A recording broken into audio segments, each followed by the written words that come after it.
아, 네, 환영합니다, 여러분. 지금 여러분은 스페인 빌바오에 있는 네르비온 강변에 딱 서 계신다고 한번 상상해 보세요. 네, 아주 기분 좋은 상상이네요. 눈앞에 엄청난 풍경이 펼쳐져 있겠죠. 그쵸? 햇볕을 받아서 뭐 눈부시게 반짝이는 그 거대한 은빛 우주선 같기도 하고 아니면 출항을 앞둔 거대한 배 같기도 한 그런 경이로운 건물이 딱 서 있는 겁니다. 표면을 덮고 있는 그 금속 패널들이 빛의 각도에 따라서 막 물결치듯이 색을 바꾸잖아요. 네, 맞습니다. 바로 전 세계 건축이랑 예술의 역사를 완전히 새로 쓴 빌바오 구겐하임 미술관입니다. 오늘 우리는 이 아름다운 건축물 안팎을 여러분과 함께 걸어볼 텐데요. 그냥 단순하게 여기에 무슨 작품이 있습니다. 이렇게 나열하는 오디오 가이드가 아니죠, 오늘은. 네, 절대 아닙니다. 이번 심층 탐구의 미션은 훨씬 더 깊은 곳에 있어요. 한때 짙은 공해 그리고 절망으로 덮여있던 쇠락한 공업도시가 어떻게 매년 110만 명의 전 세계 관광객이 찾는 문화의 성지로 뒤바뀌었는지. 그 유명한 빌바오 효과, 그 이면에 숨겨진 진짜 이야기들을 파헤쳐보는 거죠. 맞습니다. 자, 그럼 이 거대한 은빛 조각 작품 안에는 과연 어떤 이야기들이 숨어 있는지 본격적으로 한번 파헤쳐 볼까요? 네, 제가 정말 흥미롭게 본 부분은요. 이 미술관이 품고 있는 그 공간의 철학을 제대로 이해하려면 1980년대 빌바오의 모습을 먼저 아셔야 한다는 겁니다. 아, 지금의 그 윤기 나는 모습이랑은 완전히 달랐잖아요. 완전히 달랐죠. 철광이랑 조선업이 쇠퇴하면서 심각한 경제 위기가 왔고 실업률이 20%가 넘었습니다. 게다가 바스크 분리주의 무장단체인 ETA의 테러 위험까지 겹쳐 있었거든요. 하늘은 매연으로 가득 차 있고 강물은 오염되고 그야말로 우중충하고 절망적인 도시였네요. 네. 그런데 이때 자체적인 조세권을 가지고 있던 바스크 지방 정부가 도시 재생을 위해서 엄청나게 과감한 도박을 감행합니다. 그리고 그 도박의 파트너가 뉴욕 구겐하임 재단의 토마스 크랜스 관장이었던 거고요. 그렇죠. 당시 크랜스 관장도 고민이 많았거든요. 뉴욕 본관만으로는 그 덩치가 커지는 현대 미술 작품들을 다 수용하기가 벅찼으니까요. 재정적인 돌파구도 필요했고요. 그러니까 도시를 절박하게 살리고 싶었던 바스크 정부랑 글로벌 확장을 꿈꾸던 구겐하임 재단의 니즈가 딱 맞아 떨어진 거네요. 네. 결국 바스크 정부가 건축비랑 운영비를 전액 부담하고 구겐하임은 브랜드, 소장품, 운영 노하우를 제공한다는 그 파격적인 조건으로 이 거대한 프로젝트가 시작된 겁니다. 이런 배경을 알고 나면 지금 여러분 눈앞에 있는 프랭크 게리의 이 건축물이 단순히 특이하게 생긴 게 아니라 진짜 도시의 사활을 건 결과물이라는 게 느껴지실 겁니다. 자, 그럼 외관을 천천히 한번 둘러보실까요? 이 건축물은 기존 규칙을 완전히 부수는 그 해체주의 건축의 정수를 보여주거든요. 해체주의라고 하면 좀 어려울 수 있는데 이렇게 상상해 보시면 됩니다. 전통적인 네모 반듯한 갤러리를 산산조각 낸 다음에 그 조각들을 열에 녹여서 막 유기적인 곡선으로 다시 얽어놓은 느낌이랄까요? 네. 직각이라고는 정말 하나도 찾아볼 수가 없죠. 여기서 정말 흥미로운 점은요, 이 비정형적인 곡선을 현실로 어떻게 구현했냐는 겁니다. 당시 2차 도면으로는 이 하중이나 바람 저항을 계상할 수가 없었잖아요. 맞아요. 그래서 프랭크 게리가 프랑스 다소 시스템에 카티아라는 소프트웨어를 도입하죠. 아, 그 전투기나 여객기 설계할 때 쓰는 컴퓨터 항공역학 프로그램이요? 네네. 그걸 건축에 끌고 온 겁니다. 바람의 흐름, 금속의 장력, 이런 걸 정밀하게 계산해서 이 거대한 비대칭 파도 형태가 무너지지 않게 한 거죠. 그리고 이 외관의 활용 점정이 바로 33,000장의 티타늄 패널입니다. 이 티타늄에 얽힌 스토리도 진짜 기가 막히거든요. 원래 프랭크 게리는 빌바오의 철강 산업을 상징하는 스테인리스 스틸을 쓰려고 했었잖아요. 그렇죠. 그런데 빌바오 날씨가 비가 잦고 좀 흐린 편이거든요. 그런 우중충한 날씨에 스테인리스 스틸은 너무 차갑고 칙칙해 보였던 겁니다. 그래서 대안을 찾다가 게리가 우연히 자기 산타모니카 사무실 전봇대에 꽂아뒀던 티타늄 조각을 다시 보게 된 거죠. 마침 비가 오던 날이었는데 그 흐린 빛 속에서도 티타늄이 주변 빛을 머금고 황금빛으로 막 따뜻하게 빛나는 걸 발견한 겁니다. 와, 그 직관이 정말 대단하네요. 근데 티타늄이 항공 우주 산업에나 쓰는 엄청 비싼 소재라서 예산상으로는 절대 불가능했잖아요. 네, 예산 초과였죠. 그런데 여기서 엄청난 행운이 따릅니다.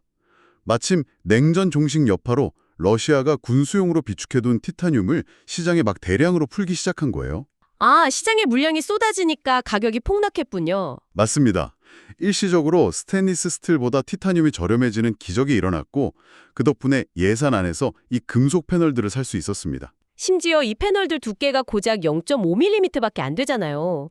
종이장처럼 얇아서 강바람이 불면 미세하게 떨리면서 건물이 숨쉬는 것 같은 시각적인 황홀함을 만들어냅니다. 그리고 건물 전체가 약간 배 모양을 띠고 있는 것도 여기가 과거 조선업 중심지였던 빌바오의 역사를 반영한 거고요. 자, 이 눈부신 건물을 지키고 있는 야외의 수호자들을 만나볼 차례입니다. 정문 쪽으로 한번 가보시죠.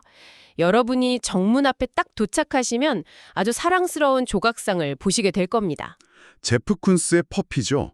13m 높이의 거대한 웨스트 하일랜드 테리어 강아지 조각상인데 온몸이 다 생화로 덮여 있습니다. 그 차갑고 날카로운 티타늄 건물 앞에서 이 따뜻한 강아지가 방문객들을 딱 안아주는 느낌이랄까요? 아주 완벽한 심리적 완충장치 역할을 하더라고요. 계절마다 피어나는 꽃이 달라서 올 때마다 강아지가 옷을 갈아입는 듯한 느낌도 줍니다. 생기 넘치고 따뜻한 호스트죠. 퍼피가 환영을 해준다면 강변 쪽으로 돌아갔을 때는 완전히 다른 분위기가 우리를 압도합니다. 루이스 부르주아의 9m짜리 거대 청동 거미, 마망이죠. 네, 그 얇고 긴 다리로 커다란 알을 품고 서 있는데 그 아래를 걸어갈 때면 진짜 약간 오싹하면서도 묘한 두려움이 느껴집니다. 마망이 프랑스어로 엄마라는 뜻이잖아요.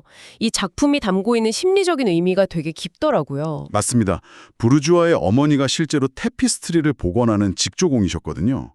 그래서 거미는 시를 짜는 어머니이자 해충으로부터 가족을 지키는 존재인 동시에 곤충계에서는 아주 치명적인 포식자이기도 하죠.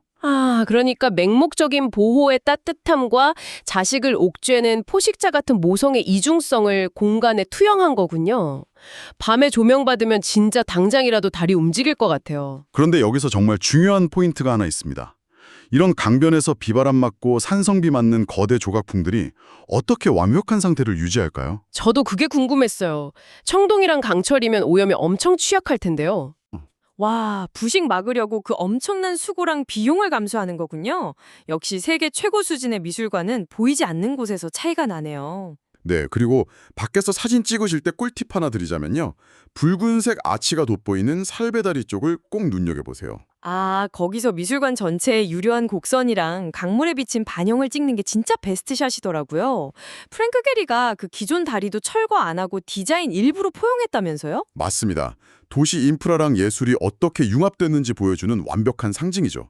자, 밖에서 충분히 압도당하셨다면 이제 미술관 내부로 들어가 보실까요? 네, 회전문 총괄해서 딱 들어가는 순간 여러분은 기존 미술관의 그 화이트 큐브 방식이 완전히 깨져 있다는 걸 느끼실 겁니다. 네모 반듯하고 하얀 벽에 그림이 일렬로 걸린 곳이 아니에요. 중앙에 무려 50m 높이의 거대한 유리 아트리움이 뻥 뚫려 있죠. 그 유리창으로 스페인 자연광이 막 폭포수처럼 쏟아지잖아요. 3계층 20개 전시실이 곡선 통로로 연결돼서 약간 빛나는 거대한 금속 생물체 뱃속을 탐험하는 기분이 듭니다. 그 탐험의 최고 하이라이트는 단연 1층에 있는 갤러리입니다. 길이 130m, 폭 30m짜리 거대한 공간에 리처드 세라의 시간의 문제가 있죠. 그 거대한 철제 미로 조각이요. 밖에서 보는 게 아니라 그 녹슨 강철판들 사이에 좁은 틈으로 직접 걸어 들어가야 하잖아요. 네, 걸어 다니다 보면 철벽이 머리 위로 막 기울어지고 공간과 중력 감각이 왜곡되는 엄청난 경험을 하실 수 있습니다. 이것들을 더 큰 그림과 연결해보면 진짜 소름 돋는 게 이 40톤짜리 강철판들이 2003년쯤에 들어왔는데 건축 설계는 1992년에 했단 말이죠. 맞아요. 토마스 크렌스 관장이랑 프랭크 게리가 이미 설계 단계부터 이런 초거대 중량 조각이 들어올 걸 예측하고 바닥을 특수 보강해 둔 겁니다. 10년 뒤를 내다본 통찰력이네요. 내보이는 이거 말고도 마크 로스코의 추상표현주의, 앤디 워홀의 마릴린 monroe, 바스키아, 제프 쿤스 튤립 같은 현대미술 거장들 작품도 꽉 차 있습니다. 여기서 여러분의 완벽한 관람을 위한 실전 팁도 좀 챙겨드려야겠죠? 네, 중요하죠. 일단 내부는 작품 보호 때문에 에어컨이 엄청 강합니다. 한여름에도 얇은 겉옷 꼭 챙기시고요. 가방도 35×35cm 이하만 반입 가능하고요. 플래시 촬영 삼각대 셀카봉은 전면 금지입니다. 이게 다 관람객 통제 목적이 아니라 수천억 원짜리 작품들을 습도나 온도, 물리적 충격에서 보호하려는 세심한 배려라는 거 이제 이해하시겠죠? 줄 안 서시려면 온라인 사전 예약도 필수입니다. 내부 탐험을 마치셨다면 이제 바스크 지방의 진짜 매력, 미식을 즐기러 가볼까요?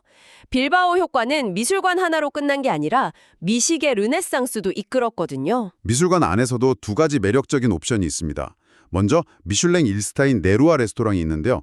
호세안 알리아의 셰프의 초현대적 바스크 요리를 한 85유로 정도 코스로 즐길 수 있습니다. 오, 훌륭하네요.